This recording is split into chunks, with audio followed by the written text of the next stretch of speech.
नमस्कार दोस्तों। एक बार फिर से स्वागत है आपका यूपीएससी बहस में। जैसा कि हमने आपसे वादा किया है कि हम रोज एक नए टॉपिक पर यहाँ पर चर्चा करेंगे, ठीक उसी वादे को निभाते हुए हम हाजिर हैं आज आपके सामने फिर से। इस चैनल को आप लाइक करें, सब्सक्राइब करें, शेयर करें दोस्तों में। ये ऐसे ही रोज हम आपको जानकारी, इस टॉपिक जो भी यूपीएससी से रिलेटेड या जो जानकारी समाज के लिए जरूरी है, हम देते रहेंगे। आशा करते हैं आप हमारे इस कार्यक्रम को आगे बढ़ाने में मदद करेंगे। चलिए शुरुआत करते हैं आज के टॉपिक की, जो आज बहुत ही बेहतरीन टॉपिक है और बहुत ही रेयर इस चीज़ों पे जानकारी लोगों को प्राप्त होती है। खैर, हम आज आपको बताने वाले हैं, जो आज का टॉपिक का नाम है वो है अंतर्देशीय जलमार्ग, इनलैंड वाटरवेज। आखिर आपने सुना होगा कि हमारे जो बुजुर्ग हैं घर में कहते थे पहले नावें होती थी, उसी के द्वारा कारोबार होता था, जलमार्ग के ही थ्रू हम अपने ट्रांसपोर्ट का काम करते थे। बहुत सी चीजें थी पहले, जो गंगा थी काफी चौड़ी हुआ करती थी, उसमें नाव जहाज चलते थे। पर समय के साथ वो सारी चीजें एक तरीके से गायब हो चुकी हैं। ऐसा क्यों हुआ है? इसके कई कारण हैं। सड़क का निर्माण होना, रेल मार्ग का शुरू हो जाना, लोगों को सुविधा इसमें ज़्यादा फील होती थी। पुराने समय में चोरी और डकैती का डर रहता था, लोगों को सिक्योरिटी का बहुत ज़्यादा एक कहना चाहेंगे, जैसे सिक्योरिटी बहुत कमज़ोर थी उस समय, तो जलमार्ग के थ्रू डकैती वगैरह ज़्यादा होती थी। खैर, जैसा कि हमारा देश नदियों का देश रहा है, सतलज है, यहाँ ब्रह्मपुत्र है, गंगा है, यमुना है, काफ़ी बड़ी बड़ी नदियाँ हैं और इनकी स्ट्रेचेस भी काफ़ी बड़ी हैं। तो उनमें जलमार्ग के थ्रू हम काफ़ी रोजगार के साधन मुहैया करा सकते हैं। उसमें चीज़ें जैसे ट्रांसपोर्ट का काम है, लॉजिस्टिक कॉस्ट कम आती है, तो चीज़ें चालू कर सकते हैं। चलिए शुरुआत करते हैं। कुछ जानकारी आपको पहले देना चाहेंगे कि जो हिंदुस्तान का जो वाटरवे है, मतलब जो जलमार्ग, अंतर्देशीय जलमार्ग है, उस वो करीब 14,500 किलोमीटर लंबा है। और इसमें मेरा कहने का मतलब है, ये जो 14,500 किलोमीटर लंबी चीज़ें हैं, जो जलमार्ग है, यहाँ पे हम जहाज योग्य पानी मौजूद है कि यहाँ पे जहाज चल सकते हैं। जहाज इज नॉट लाइक जो समुद्र में बहुत हैवी होते हैं, लेकिन हाँ, कंपेयर टू दैट आप उससे थोड़े से छोटे, लेकिन काफ़ी ट्रांसपोर्ट सामान जा सकता है, पैसेंजर्स जा सकते हैं, उनका यूज़ किया जा सकता है। ये जो नेविगेशन है, जो जलमार्ग के थ्रू है, ये हमारे लिए कई तरीकों से महत्वपूर्ण भी होता है। सबसे पहली चीज, इसमें ईंधन की बचत होती है, जो ईंधन की बचत के साथ साथ ये हमारे पर्यावरण के लिए अच्छा है। पर्यावरण के साथ साथ ये, अगर लोगों को, यात्रियों को जलमार्ग के थ्रू ले आया जाएगा, तो सड़क पे जो ये जाम और प्रेशर, जो सड़क, रोड और रेलवेज पे जो प्रेशर है, बर्डन है, उसको कम किया जा सकता है। इन सब बातों के बावजूद, इतने ज्यादा लाभ के बावजूद भी हमारे देश में जो जलमार्ग की सुविधा है, जो उसका यूज है, वो मात्र 2% है। हमारे पड़ोसी देश बांग्लादेश में इसका जो यूज है वो करीब 35% है। और ही कई विकसित देश हैं, जैसे जर्मनी है, वहां पे तो वाटरवेज के थ्रू काफी काम होते हैं। आज भी वहाँ ट्रांसपोर्ट वाटर के थ्रू ही चीजें वहाँ होती हैं। वहाँ पोर्ट डेवलप हुए हैं, अच्छे पोर्ट हैं, स्टैंडर्ड्स उनके अच्छे हैं। वहाँ करीब जर्मनी में आपको 20% जो ट्रांसपोर्ट का काम है, जो लॉजिस्टिक का काम है, वो आपको वाटरवेज के थ्रू ही देखने को मिलेगा। क्या क्या फायदे हैं इनलैंड वाटरवेज के, अंतर्देशीय के? जैसे कि पहला, ये लॉजिस्टिक कॉस्ट को कम करते हैं। जो वर्ल्ड बैंक का एक पैमाना है, लॉजिस्टिक कॉस्ट मीन जो सामान की आवाजाही होती है, उसको ले जाने आने में जो खर्चा आता है, उसको लॉजिस्टिक कॉस्ट कहते हैं। तो जो वर्ल्ड बैंक का पैमाना है, उस हिसाब से अगर हम जाने, उसके अनुसार हम चलें, तो उसका कहना है कि जो वाटरवेज पे खर्चा आता है पर किलोमीटर का, वो करीब आता है 1.19 रुपए। 1.19 रुपए। और जो इस आपका रोड का खर्चा आता है, वो आता है करीब 2.28 रुपए पर किलोमीटर। और रेलवेज का आता है 1.41 पर किलोमीटर। आप समझ सकते हैं कि वाटरवेज हैं, जो अंतर्देशीय जल मार्ग हैं, वो कितने किफायती हैं। और इसके थ्रू हम जो लॉजिस्टिक कॉस्ट हमको अपने देश की जो 12 से 14% जीडीपी का हिस्सा है लॉजिस्टिक कॉस्ट में जो खर्च होता है, उसको हम अगर वाटरवेज के थ्रू ट्रांसपोर्ट करें, लॉजिस्टिक का जो भी है आना जाना है, जो लोगों तक सामान पहुंचाने का जो सिलसिला है, वो अगर हम इनलैंड वाटरवेज का थ्रू करें तो हम उसकी कॉस्ट को कम कर सकते हैं। और वो इंटरनेशनल स्टैंडर्ड के अनुसार 8 से 10% भारतीय जीडीपी के अंतर्गत अंदर ही उसका मतलब खर्चा आएगा।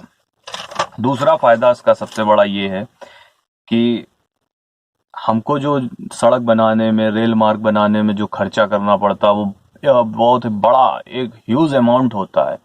उस ह्यूज अमाउंट की तुलना में जो हमें वाटरवेज को निर्माण करने में, उसमें सुविधा देने के लिए मात्र मामूली सा 5 से 10% लागत आएगी। जैसा कि हम एक एग्जांपल लेते हैं कि अगर कोई हाईवे पास हो रहा है तो आप सुनते होंगे 6000 करोड़ रुपए का वो हाईवे निकल रहा है वहां से। तो अगर उसी जगह वहां कोई नदी मौजूद है, तो अगर हम नदी को डेवलप करें, वहां से लॉजिस्टिक्स का और ट्रांसपोर्ट का काम करें, तो उसको डेवलप करने में मात्र 5 से 10% लागत आएगी, जो कि 6000 करोड़ के कंपैरिजन में आप 600 करोड़ में काम कर सकते हैं, तो काफी लागत बचेगी।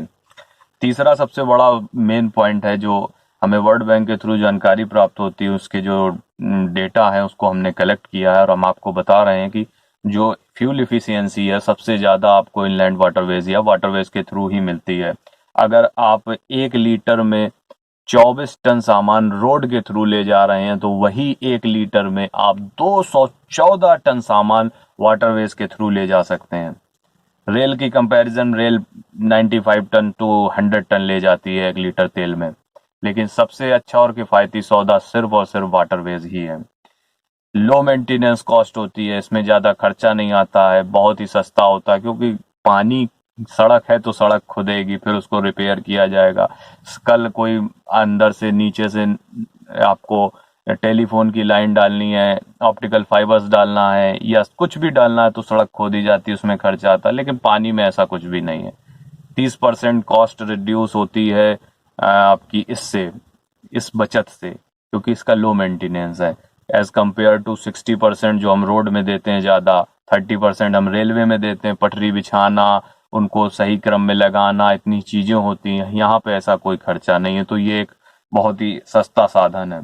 और उसके साथ साथ ये पर्यावरण के लिए बड़ा हितकारी है, क्योंकि जैसा कि हम जानते हैं रोड पे व्हीकल्स जो चलते हैं वो CO2 इमिशन करते हैं, काफी धुआं धक्कड़ होता है, पर्यावरण को नुकसान होता है। पर ऐसा जो आपका वाटरवेज में है, वो CO2 का इमिशन कम होता है as compare to road and railways, नाम मात्र का होता है। और जमीन की भी इसमें जरूरत नहीं होती, आपको रोड और रेलवेज के लिए जमीन देनी पड़ती है, निकालनी पड़ती है, पर ऐसा आपको वाटरवेज में नहीं करना पड़ता। ये बहुत ही अच्छा है।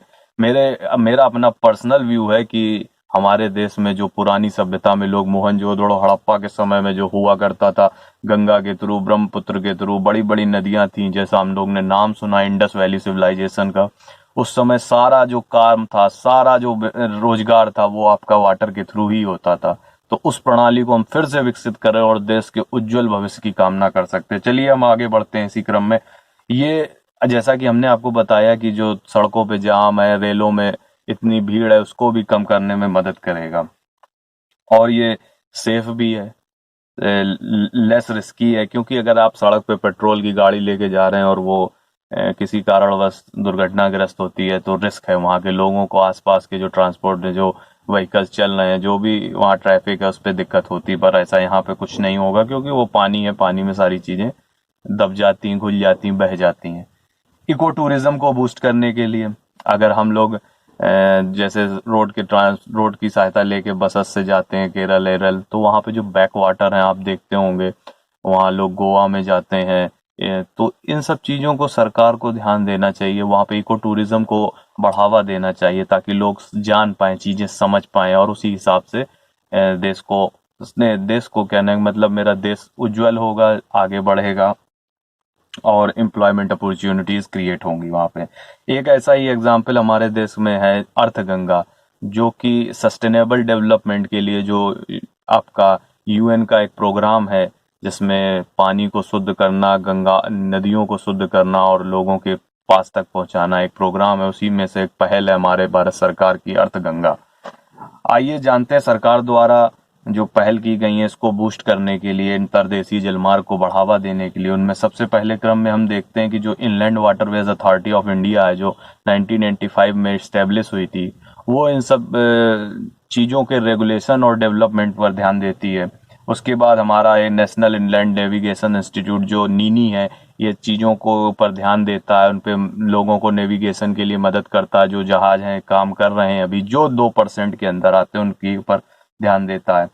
और हमारे देश में पार्लियामेंट के थ्रू नेशनल वाटरवेज एक्ट 2016 पास हुआ था, जिसमें 111 नेशनल वाटरवेज बनाए गए थे। जैसे हाईवेज होते हैं वैसे ही नेशनल वाटरवेज बनाए गए थे, जो 24 स्टेट्स को इंक्लूड करते हैं और उसके साथ 20,300 किलोमीटर लंबी एक एरिया को कवर करते हैं।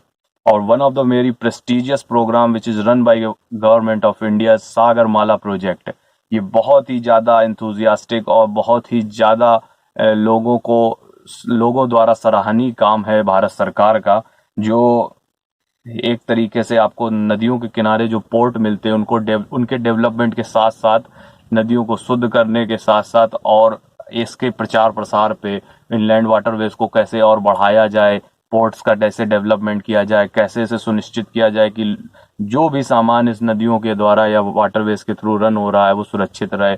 ये बहुत ही बड़ा प्रोग्राम है भारत सरकार का सागरमाला प्रोजेक्ट।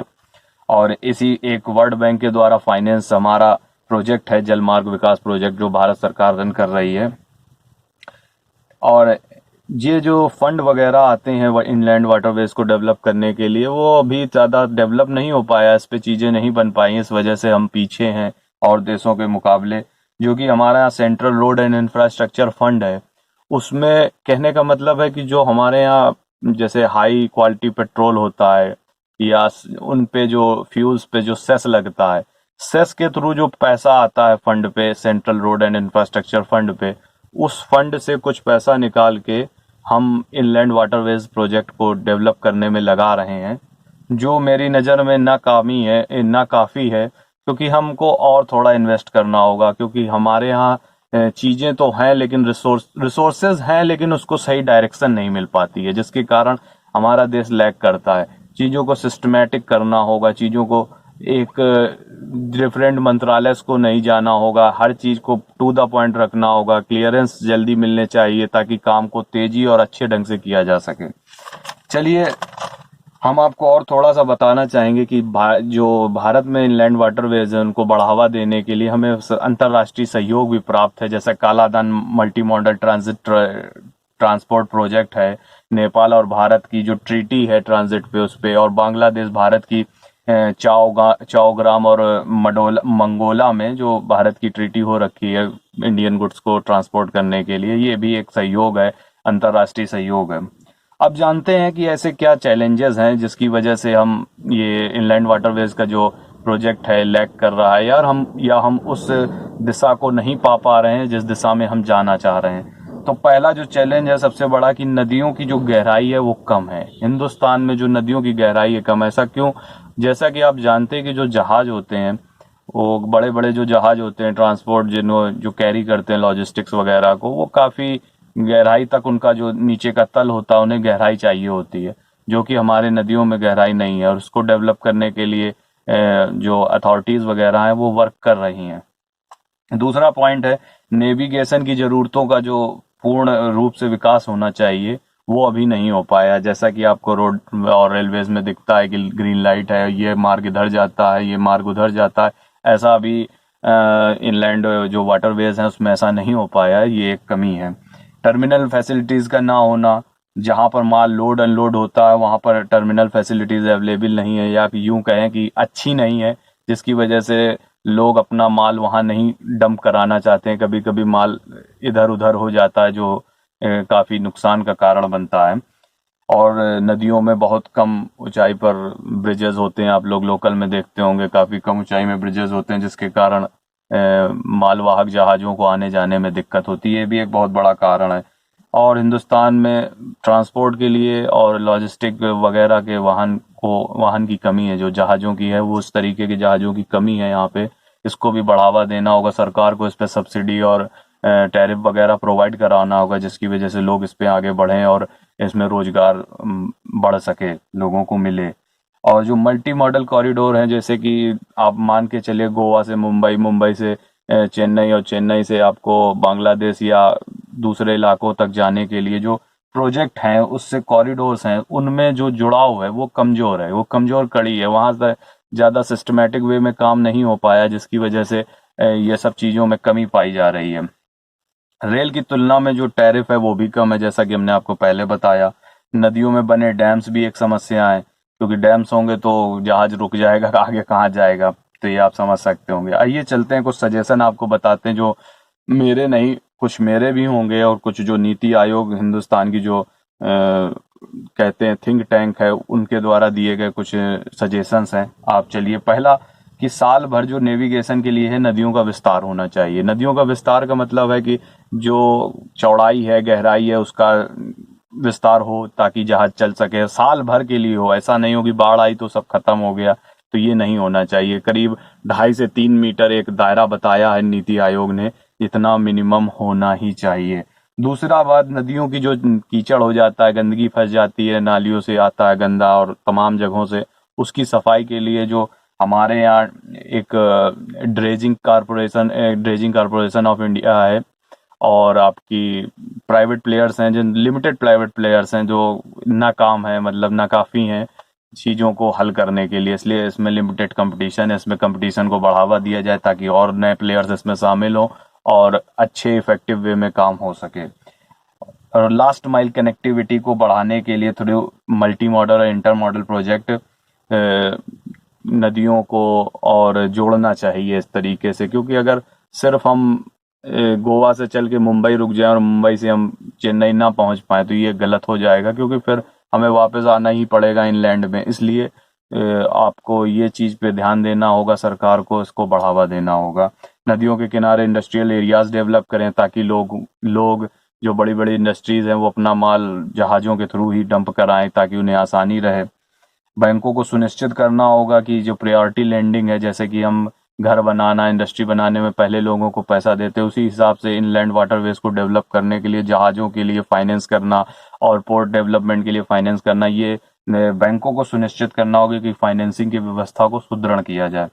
और कार्गो ट्रांसपोर्ट को इस माध्यम से ले जाने के लिए लोगों को सब्सिडी प्रदान करनी होगी। जो लोग इस वाटरवेज के थ्रू अपने सामान को ले जाना चाहें, उनको सब्सिडी देनी होगी, जो एक अच्छा काफ़ी आपका नीति आयोग का एक अच्छा सुझाव है भारत सरकार के लिए, और ये काफ़ी मददगार होगा। और इसके साथ ही रिवर क्रूज टूरिज्म को भी बढ़ावा देना चाहिए, ताकि लोग भी वहाँ जाएं और वहाँ के माहौल का, वहाँ के वातावरण का लुत्फ उठाएं, ताकि उसके साथ नई नई आपको एम्प्लॉयमेंट अपॉर्चुनिटीज़ मिल सकें, लोगों को तरह तरह के खाद्य भोजन खाने का मौका मिले, चीज़ें देखने का मौका मिले। ये भी एक बहुत बड़ा और बहुत ही अच्छा उम्दा विचार है, सुझाव है नीति आयोग का भारत सरकार के लिए। और भारत सरकार इस विषय में काफ़ी समय से विचार भी कर रही है और कार्य भी कर रही है, लेकिन कुछ परिस्थितियों के कारण ऐसा नहीं हो सका है। उम्मीद करते हैं कि भारत सरकार इस पर ध्यान देगी और 2% से इसको लेकर करीब 35% तक पहुंचाने का काम करेगी, जैसे कि गोवा, केरल वगैरह हैं, और ये काफ़ी ही बड़े अच्छे क्षेत्र हैं यहाँ के। चलिए, अब हम अपने थोड़े से कुछ मिनिमम समय में आपको वाइंड अप करके चीज़ों को पक्ष और विपक्ष बताते हैं। जैसा कि इनलैंड वाटरवे सिस्टम जो पहले से चला आ रहा पुराना वाटरवे सिस्टम है ये, और ये जो रोड ट्रांसपोर्ट और रेलवेज हैं ये अभी नए नए शुरू हुए हैं। दूसरा, इनलैंड वाटरवेज सस्ता है, वो महंगे हैं। पर्यावरण के लिए इनलैंड वाटरवेज सहायक है, वो दूषित कर रहे हैं कंपेयर टू एक दूसरे के। इनलैंड वाटरवेज में ईंधन की बचत बहुत अच्छी है, उसमें ईंधन की खपत है ज़्यादा। यात्रियों के लिए एक अल्टरनेटिव का काम करता है इनलैंड वाटरवेज, और वहाँ पे काफ़ी बर्डन है। और ये जो इनलैंड वाटरवेज है वो प्रेशर रिड्यूस करता है सड़क और आपका रेलवेज में, जो कि ओवर बर्डन ऑलरेडी है, नई बहुत ज़्यादा ट्रैफिक है। और जो गवर्नमेंट का फोकस रिक्वायर है, तो जहाँ पे लैगिंग है वो मेन चीज़ है गवर्नमेंट का फोकस। गवर्नमेंट टोटली फोकस है अभी रोड एंड ट्रांसपोर्ट के लिए, रोड और रेलवेज पर। अगर हम गवर्नमेंट इस पे ध्यान दे तो रोल ऑन रोल ऑफ वाली जो चीज़ें आप सुन रहे हैं अभी कोविड के समय में थी, वो काफ़ी मददगार होंगी, क्योंकि इनलैंड वाटरवेज डायरेक्ट नदियों का किनारा होता है और शहरों से जुड़ा होता है। ये काफ़ी उम्दा और सराहनीय विचार है मेरे नज़र में। नीति आयोग ने भी सरकार को ये बात सुझाई है। खैर, आप सबको को बहुत बहुत शुक्रिया। आप हमारे वीडियोस को इसी तरह लाइक करते रहें, सब्सक्राइब करें और हमें आगे बढ़ने में मदद करें। बहुत बहुत धन्यवाद, बहुत बहुत शुक्रिया।